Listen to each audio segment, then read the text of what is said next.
Hello everybody and welcome to Organian's Puzzle Box. In today's video I want to talk about the good old Surface Book 2.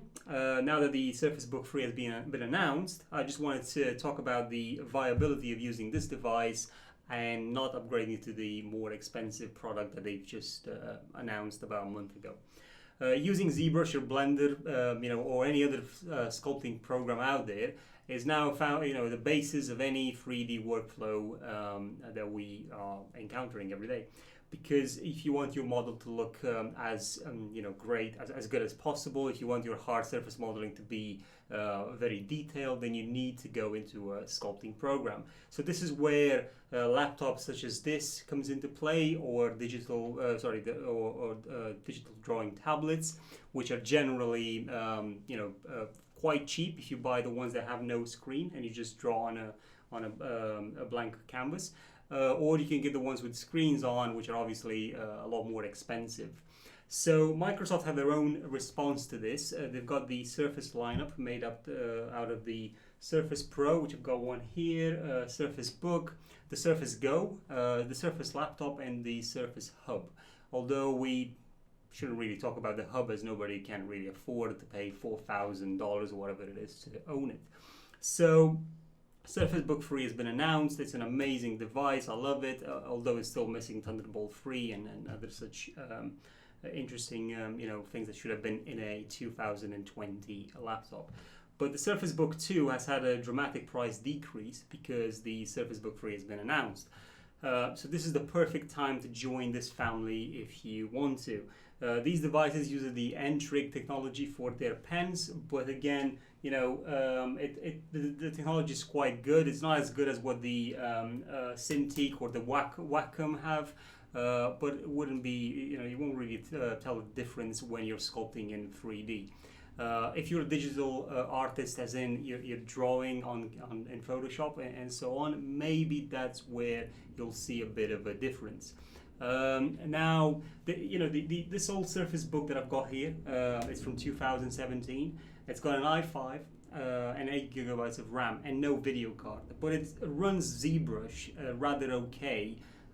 Let's say, so we've got this demo over here, so we can subdivide this mesh to let's say about 3 million or 14 million points, and I won't really have any problems using it. So currently I'm at 57,000. I can divide it a couple of times, so we're now basically at just gonna give it 14 million points, right?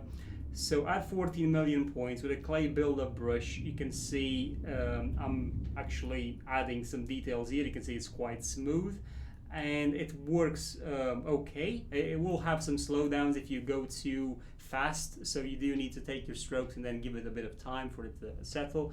But performance-wise, this will be quite okay. And again, this is a very old device.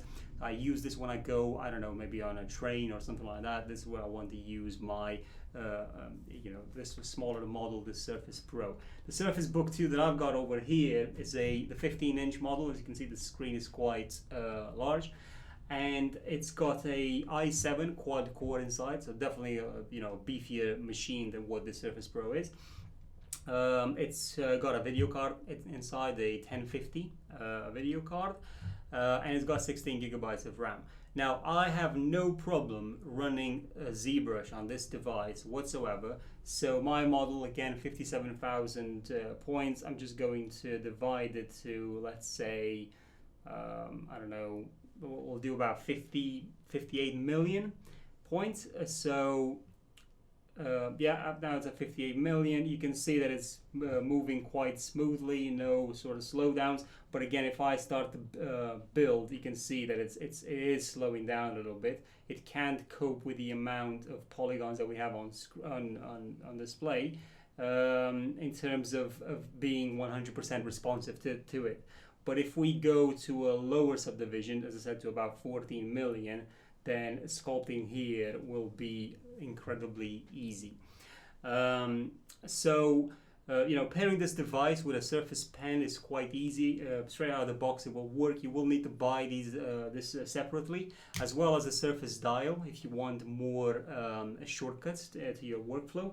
Now, the Surface Dial will make the Surface Book be a lot more useful without the base, because the Surface Dial provides you with free shortcuts plus a shortcut wheel where you can select different options that you may want, and you can map them to whatever you want.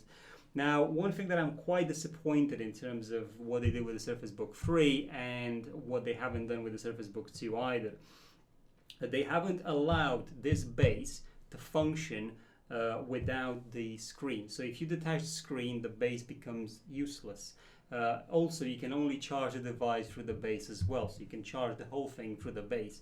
Now, what I would have liked to see was the base to become a Bluetooth keyboard if you detach them, and that would have been incredibly useful. So then you can bring the screen, in front of you, and you can keep the keyboard on the side and still use it. But they don't allow for that. Also, as I've said, you can charge the screen while the keyboard is attached. I don't think there's any way, but anyway, that's the limitation. And I also think that they should have definitely included Thunderbolt 3 on this. And I think the reason why they're saying it's a security issue. I'm not entirely sure about all the properties in there and all the settings and how it's built and why it would be a security issue. Other companies don't seem to have a problem with this.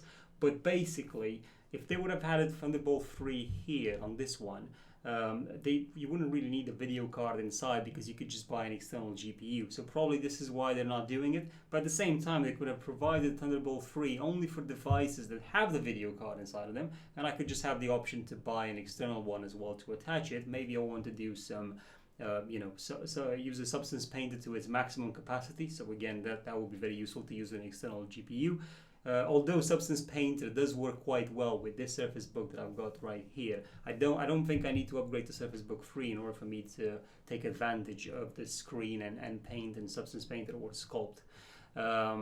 If any of you out there that still uses one of those digital drawing tablets with no screen on, honestly, I could never do it. I've stopped using that about 3-4 years ago, and I simply wouldn't be able to go back to it. It is so ancient. So I would definitely, tell you guys, at least get a Surface Pro. It's definitely a lot better. You won't regret it. Or you can go and get an XP pen. It's one of those drawing tablets as well. It's got a screen. You hook it up to your computer, and it basically becomes a second screen. And again, it's working quite well. But the Surface Book overall is an amazing device. It's got style. It's a full package. You can play on it. You can watch movies. You can do digital drawing. You can do your sculpting. Even if it doesn't have a graphic processor, it's still gonna be okay with a. If you get I think this is the i5 quad-core version that doesn't have a video card. It may be that they have an i7 quad-core with no video card as well, which is definitely a lot cheaper. But I've got this device with about 60% discount in store. So looking online, it doesn't look like there's a lot of offers out there, but they are. Trust me, they are if you look close enough. And also, if you go into into shops, you will find quite amazing deals, because they're trying to get rid of the old stock of the Surface Books and get the Surface Book 3 in. So this is what they're all pushing for now. Now you can go and get a Cintiq, you can go and get a Wacom again with a screen and so on, but they're definitely more expensive for what they can do. Again, I must reiterate, this is a full package, and the screen, the display is amazing. It's got quite a lot of quality in it. It's a 3000 by 2000 resolution. It's a very odd resolution, but for production, it makes a lot of sense. I mean, this real estate that you get on the width is actually quite useful. The 15-inch model that I've got, I must say it's a bit difficult to take it around with you. The laptop itself is quite heavy, compared to the Surface Pro, which it's quite light and okay. And this one does have a fan. The Surface Book 2 does have a fan, but very silent. You never hear it. While the Surface Pro that I've got here is fanless, and it does heat a bit too much sometimes. But I haven't found the same problem in the Surface Book 2. And battery-wise, it still holds up really well. I could, use it at full power for about 3 to 4 hours in ZBrush, and I get 3-4 hours out of it. Do not believe anybody that tells you a laptop will last you 12-13 hours. It may do in standby, or maybe watching a video and doing like literally nothing, the processor being in dead mode. but actual work on it, if it gives you 4 or 5 hours, is actually quite good. So I hope you guys found this video useful, and I hope you've learned something. If you want to join the Surface family, I would definitely recommend it, and I don't think you'll regret it. And please, just don't mind the gap. Honestly, it's not as big of a deal as some people made it out to be. It looks interesting. So yeah, definitely go and get one if you want to. So yeah, thank you for watching the video, and I'll see you next time.